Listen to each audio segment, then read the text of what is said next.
thanks for inviting me, and it's a pleasure to be here. And I'm glad all you are here, because this is a different sort of a talk from the last two, which I really enjoyed, by the way, and were very informative. This is a little bit more of a motivational talk. So I'm not going to tell you anything that's all that new. In fact, in many ways, it's going to be old. So this is a joke. It says, see, I told you we've been going around in circles. That's us 20 minutes ago. But when it comes to cybersecurity, I often feel like that's us 30 years ago. The guy's lost a little hair there. And I've also learned, especially when we get a little behind, it's a good idea to have a whole talk on one slide. This is one of Edward Tufte's clues. So this is if you have to go out in the middle or something, you'll have at least the outline of it, and I'll be glad to send you a paper that's got this all expressed in a much more cogent way, probably, than I'll be able to do this morning.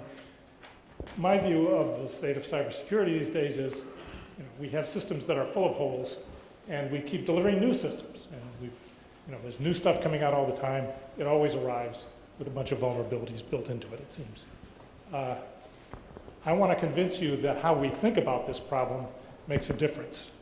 And I want to convince you to think about it in, having technical solutions, which I think we've developed many technical solutions for these problems over the years. It doesn't mean those solutions get put into practice, okay? And so I've been bothered by that. I'm at the end of my career, relatively speaking, and we've been working at this stuff, and I feel like we haven't made the kind of difference that we would like to have made, and I'm wondering how we can make a difference.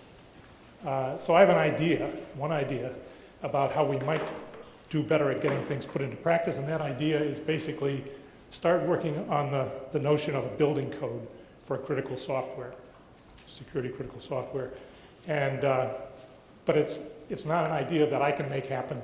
It has to be a group activity. It has to involve people such as yourselves who are in the community and understand some of the problems and the solutions and can build a building code for this. And I have a paper that writes this all out, and I'll be glad to send you a copy. So if you have to leave at this point, fine. Okay, so I wanted to go back a little bit early in my career. I don't know how many people recognize this book. Great, okay. So maybe you'll resonate with this a little bit. There's a quote from in here that I just want to read you, a brief quote. This is Fred Brooks' famous book on software engineering, an early book, really. This came out when I was a grad student, okay, the first time. He writes, under the heading of Joy of the Craft, says, the programmer, like the poet, works only slightly removed from pure thought stuff.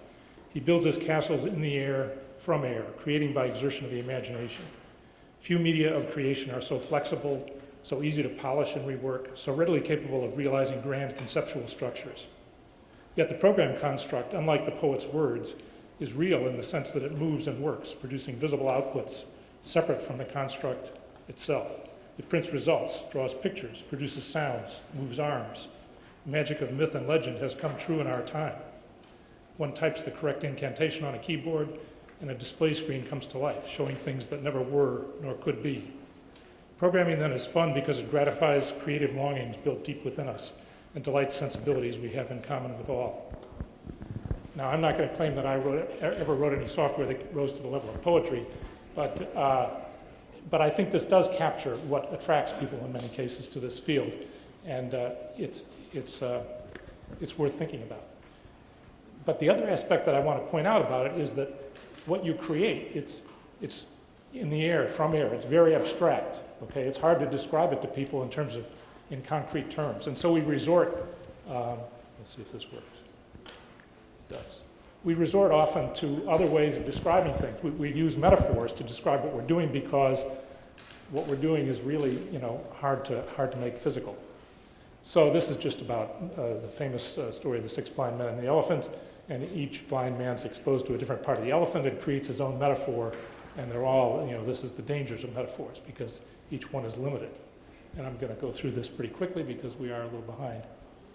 And you can read the paper if you want to. So what makes a good metaphor? I would say there's generally a source domain for the metaphor, the field in which that you understand. Okay, so you pick a metaphor where you believe that people will, have a common frame of reference and can reason. And you map that to the target domain, which is maybe the domain that is less widely understood. But you want that target domain to capture some essential, you want the source domain to capture some essential aspects of the target domain. You want to hide irrelevant and uninteresting detail. And you want the reasoning in the source domain to carry over reasonably well in the target domain. If you're a mathematician, it's a homomorphism of some sort. So let's look at what we use in cybersecurity typically for metaphors.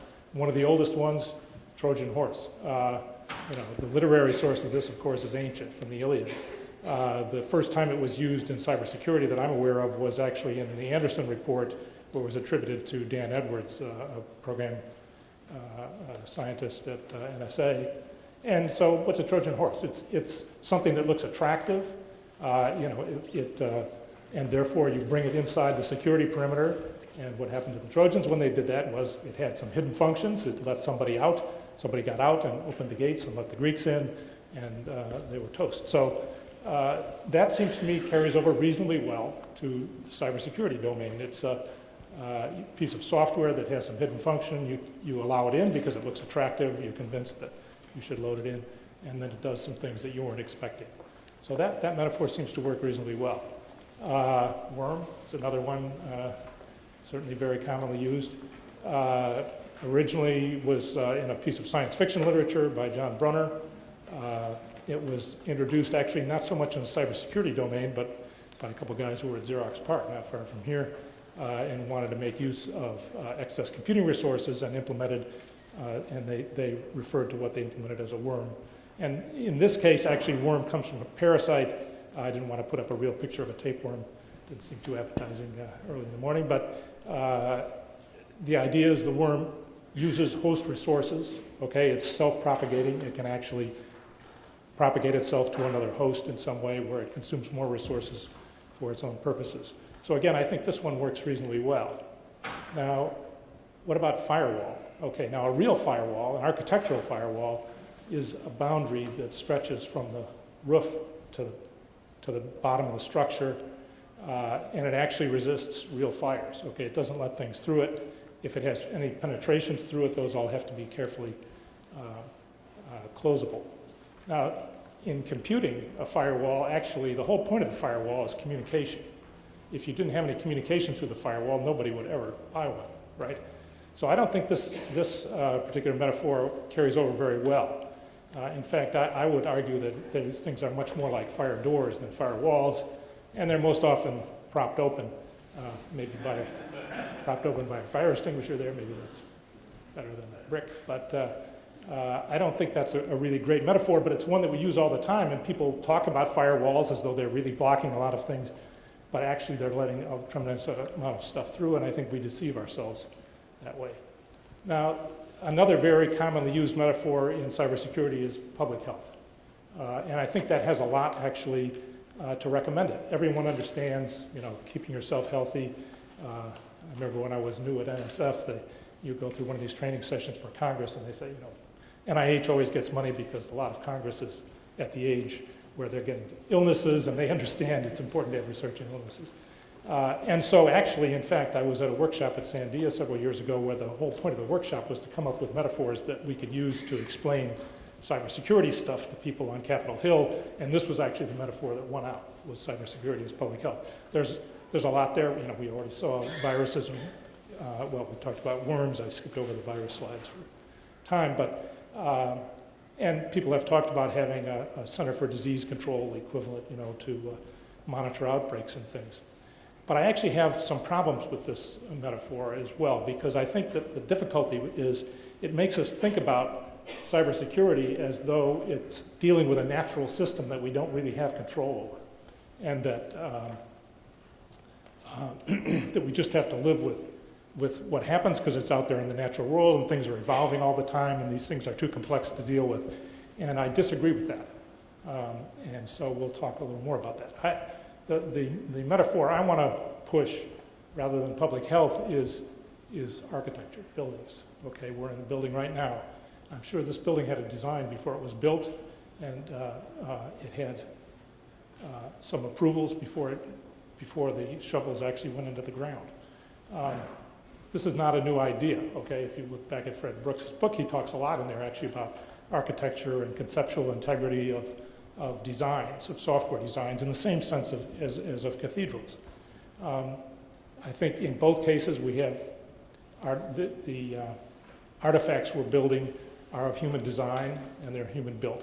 They're designed to resist or tolerate relevant hazards, whether it's the weather or software errors or malicious attacks. In both cases, you have documentation for the design, or you should, and that should be subject to revision. Buildings and software both should be specified, designed, implemented, inspected, and so on. There are differences, of course. I mean, software in terms of size, weight, and mobility is quite different from buildings. And the rate of change of software certainly at present is much higher than the rate of change of buildings, but buildings do change as well. So I thought when I started thinking about this, it would be interesting to look at the history of building codes. And so this is, you're probably all familiar with the Great Pyramids of Giza that are on the Camel cigarette packages, or used to be, and show up in the news from time to time. This is actually a different pyramid. This is a ways south of the other pyramids, a couple hundred miles south of Cairo, I believe. And this is called the Bent Pyramid. It's called the Bent Pyramid because it starts at one angle at 54 degrees, and then it changes partway up to 43 degrees. And this was built before the pyramids at Giza, about 600 years earlier. And although we don't know, the theory is that there are other pyramids around that were built at that time that fell down. And the theory is these guys were building this thing, and one fell down over there, and they said, we better change that angle a little bit. And so they did. If you go forward about 900 years or so, we get to Hammurabi's code, okay? And there was many sections in Hammurabi's code, but one of them, several of them actually, dealt with construction. And item number 229 says, if a builder build a house for someone and does not construct it properly, and the house which he built fall in and kill its owner, then that builder shall be put to death. Okay, pretty serious. So I would say at the moment in the world of software systems, we're somewhere between Sneferu and Hammurabi. I mean, if you look at just the past year of software development, you saw huge systems out there that really didn't work when they got released, right? And then people scrambled to try to make them work. And that seems to be the state of where we are at the moment. In terms of liability, we're not yet at Hammurabi, right? We don't have much in the way of liability. We have lawyers who write very good EULAs that escape all that. So let's go forward a little bit. How did we get to the point we are in building codes today? One of the ways, and one of the important ways that building codes happen, unfortunately, is as a result of disasters. So you had, whoops, well, there's a disaster.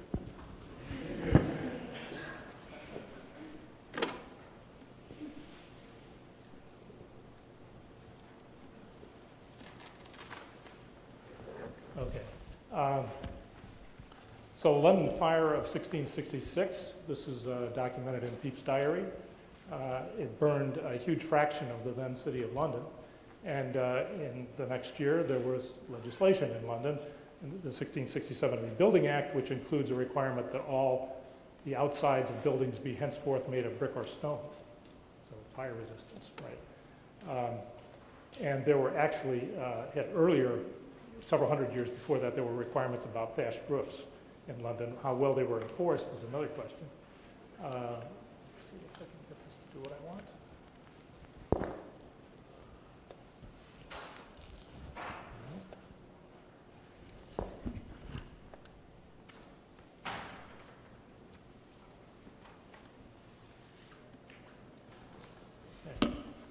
Okay, here we are in California. Earthquakes. Actually, of course, the most famous California earthquake surely is the San Francisco earthquake in 1906. There's very interesting history around this. One of the arguments is that following that earthquake in San Francisco, people didn't want investors to be nervous about investing in a place that might have earthquakes, and so they attributed a lot of the damage to fires. And said, oh, the gas line's broken, we had big fires, and that was the real problem. And so nothing happened in terms of building codes at that point, but there were some professionals in the field who started organizing to try to get codes for reinforcing concrete and so on to make buildings more resistant to earthquakes. They got started when there was a big earthquake in Santa Barbara in 1925. After that, that actually is when the first requirements got into the code. There's actually a whole book documenting this. I have the reference in the paper. It's a very interesting story of how those got in, but I'm not going to go through more details. Hurricanes have led to requirements in parts of the country where they're prone to hurricanes. 1928, there was actually following an earlier hurricane a couple of years earlier. There was one that caused a lot of deaths around Lake Okeechobee, and that led to improved building codes down there. Now, enforcement's an issue, right? Because we've had hurricanes in the 90s in South Florida that had a lot of damage as well. So it's not guaranteed. You have to keep your eye on the ball. Now this one actually, and this is one from within my lifetime, I remember this, in the 70s and 80s, high hotels like to build these hotels with these big atriums in the middle of them. And they built one in Kansas City, and the atrium had walkways going across it from one side to the other. And the design of this walkway, actually there were layered walkways. There were two, one above the other. And the original design had both walkways suspended from a common steel beam, a steel rod, set of steel rods. But when they implemented the design, and this was a change in the implementation from the specification, and it was actually approved, they changed it because they said they couldn't thread these rods in the middle. They needed to have the top walkway suspended from one rod and the second walkway suspended from another rod underneath it. Well, that totally changed the loading on the bolts in the top that were connecting the two. And when they had a big tea dance one Friday afternoon and these walkways were loaded up, one of them collapsed. And a lot of people were killed. Now, one of the lessons from this was, okay, the construction industry has professional licensing for designers and for builders. And in fact, there was a big investigation after this, and the company that approved the changes actually lost its license to practice. Okay, so there's an effect from that. Now, all these things so far have been non-malicious, okay, examples of disasters, but we have also some malicious cases. We had the Oklahoma City bombing in 1995 of the Murrah building. That didn't, I don't know of specific building code changes, but there were new requirements on federal buildings after that for what I would characterize as add-on security, which, although we all say we want built-in security, if you can add it on, you know, add it on. And so we have architectural requirements of that sort. The World Trade Center, you know, those buildings were actually not supposed to collapse in the way that they did, even in a fire. And so there's a big investigation of that, and that there were 23 changes to fire and building codes motivated by lessons from that disaster. So the other interesting thing that I want to make about building codes is they don't come actually from the government. They come from industry in general and from the technical professions that are involved in building construction. Government adopts them, and they get the force of law when the government adopts them, but they don't generally start with the government. And they cover not only structure, but also plumbing and heating codes, electrical codes.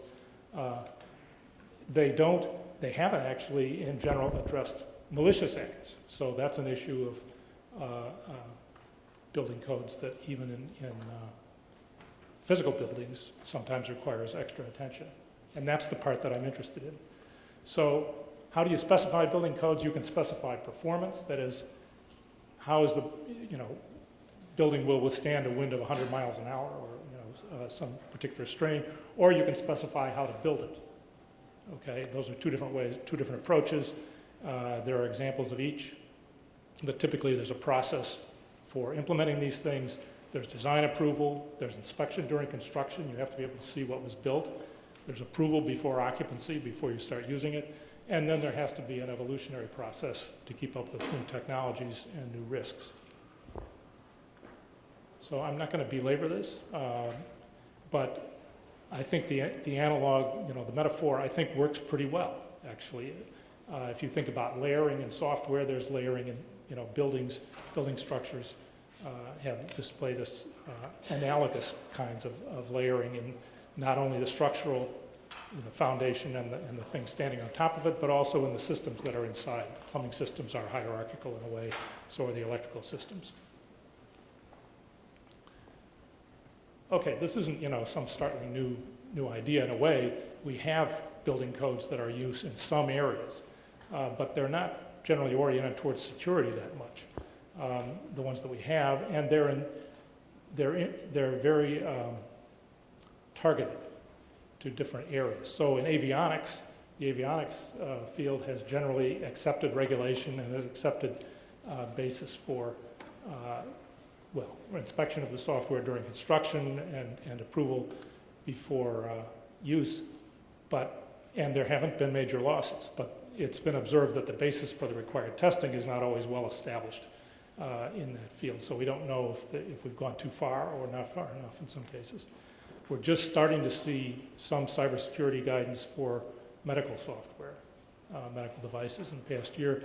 Of course, in security, we have a long history of trying to do this from the government end, not a particularly effective one, I'm afraid.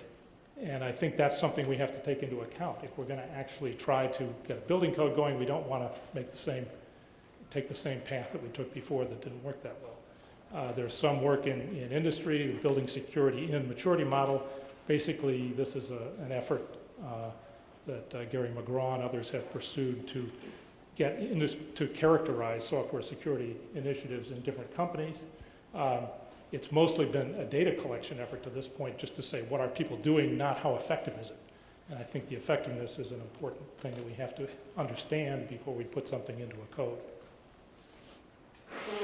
In the past year, NIST was directed to develop a cybersecurity framework for critical infrastructure software. That framework is out there now. It was released in February. It basically draws on a lot of existing standards. The drawback of it is that it was limited to current practice. And I think, unfortunately, current practice is how we got to where we are. And I think I'm running out of time, so I'm going to... One point that I want to make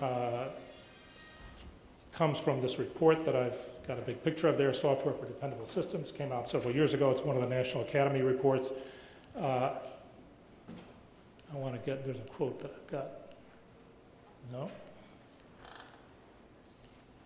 The issue is this. In software security at the moment, most of the attacks, and this is unlike in, I would say, safety and other areas, most of the attacks depend on exploiting relatively low-level implementation problems, buffer overflows and integer overflows and things like that. Those things, I think, are, you know, we can start developing codes that actually address those problems without having to address architecture. I'm not interested at this point in trying to say all systems need to have some kind of specific architecture, but I think we should build them out of materials that are safe and sound, and I don't think we're doing that in many cases. So my proposal is we should get started doing this. And I think the right way to do it is really on a domain basis. And so, in fact, a couple of weeks ago, I went to a medical device workshop and I talked to people there. I think it's very important for this to work. It's got to have strong industry participation. It can't just be an academic exercise or government pushing. It's got to have industry cooperation from the beginning. So what I want to do is start holding workshops with industry in targeted areas. And the first two that I'm looking at are medical devices and automotive software. I want one of those self-driving cars, but I don't want somebody hacking it, okay?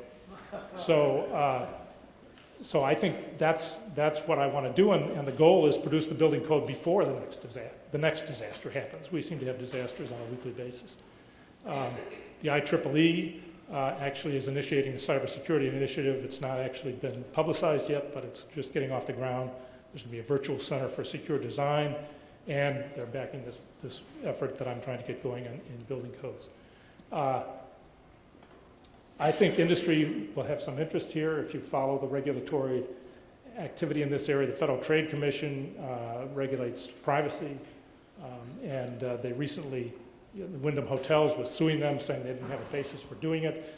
Wyndham lost that round. The FTC's basis for regulating privacy in industry seems to have been endorsed by the courts. One of the other things that Wyndham argued was that the FTC hadn't provided them any guidance on what to do. Well, that's an open invitation. I'm not sure that's what they really want. But what frustrates me, and I'll sign off with this, there's a huge amount of interest in cybersecurity. It's now considered a big big factor in economics. There's lots of jobs, but those jobs, in my mind, are jobs for firefighters. Okay, we're making heroes out of the guys who put the fire out and save the day, and next week they save it again. That's not the way it ought to be. Okay, security vulnerabilities are really engineering defects. They're not an incurable disease that should demand weekly flu shots.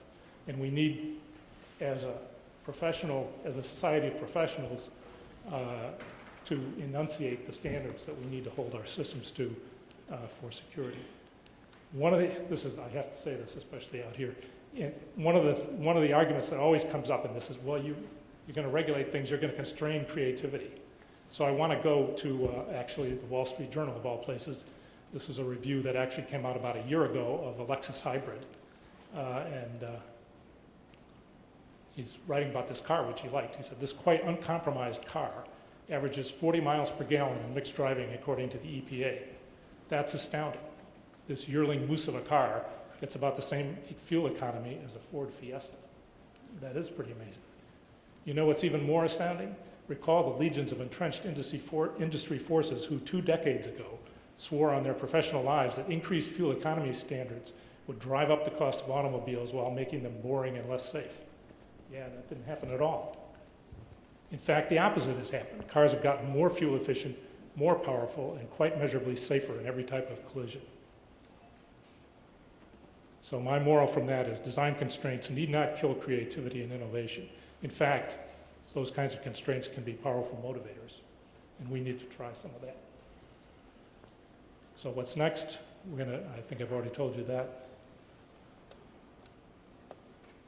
Okay, this is it depends on this community acting together, okay? And if you think you know what belongs in a building code, speak up. If you think something belongs in there and you can't provide the evidence as to why it's effective, then that's a recipe for research. We need the research. And by all means, get in touch with me if you're interested.